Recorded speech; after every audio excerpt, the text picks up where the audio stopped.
કે ફોર કૃષ્ણ. મહાભારતનું જો કોઈ સૌથી શ્રેષ્ઠ પાત્ર હોય,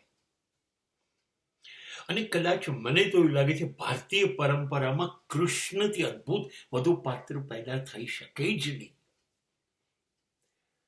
કૃષ્ણ હતા કે નહોતા, મને એની સાથે કોઈ નિસ્બત નથી.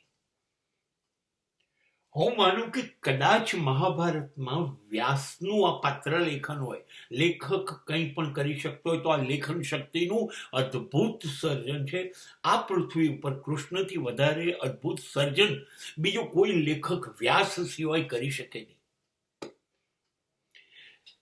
કૃષ્ણ જન્મે છે જેલમાં, અને એ ક્ષણે, જન્મની ક્ષણે જ મૃત્યુ નક્કી છે.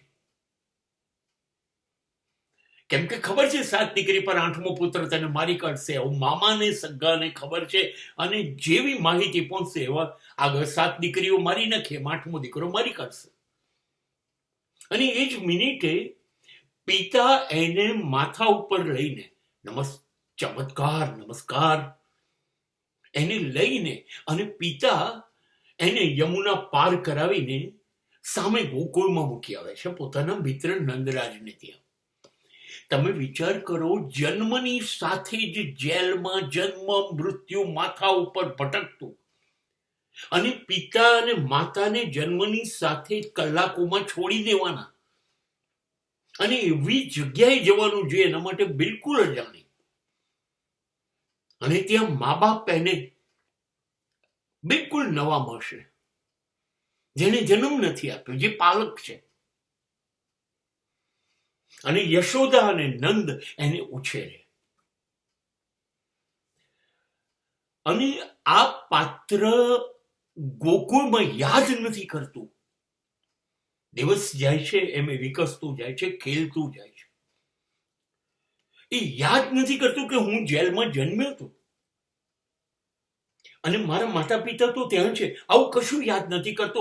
આ જે છે એ જ મારી માં, આ જે છે એ જ મારું પિતા, અને આ જ મારું ગામ, આ જ મારું રહેઠાણ. અને હજી અટકતું નથી. માહિતી તો લીક થઈ જાય છે કે ભાગી છૂટ્યો છે અને ગોકુળમાં છે. એટલે મથુરાથી એને મારી નાખવા માટેના સદંતર પ્રયાસો જુદા જુદા માણસો દ્વારા થાય. અને એ કે છે કૃષ્ણ લીલા એ ઈશ્વર છે એવું કહેવું હોય તો વ્યાસે સાબિત કરવું પડે કે બાળક હતો તો શું છે. એને તમામ પ્રયત્નોને નિષ્ફળ કર્યા, બધાને મારી નાખ્યા. બાળપણ છે, બાલ સહજ તો છે જ, બિલકુલ સરળ, બિલકુલ સુલભ, બિલકુલ નિર્દોષ. એ તો છે જ, પણ એક ચમત્કારિક શક્તિઓથી દુશ્મનોનો નાશ પણ કરી કાઢે. અને હું એક ઐતિહાસિક પરિવર્તન કહું છું કે તમે બધી વિચિત્રતાઓ, બધી પ્રતિકૂળતાઓ તમારી સામે છે, અને એમાંથી એક પછી એક પ્રતિકૂળતા હટાવતા હટાવતા અનુકૂળ બનાવતા જાઓ છો. તમારા જન્મથી કશું જ અનુકૂળ નથી તમારા માટે, અને બધું જ તમે અનુકૂળ બનાવો છો. અને એ બાળપણથી લાજવાબ પાત્રનું સર્જન એ વ્યાસે જ શરૂઆતથી ઈશારો કરી દીધો કે આ બી નથી, આ વટવૃક્ષ છે. આ નાનકડી પવનની લહેરકી નથી. થોડાક સમયની અંદર આ વાવાઝોડું તરીકે ફૂંકાશે, અને વર્ષો સુધી આવનારા સમયે એની નોંધ લેવી પડશે. ધેટ કે ફોર કૃષ્ણ.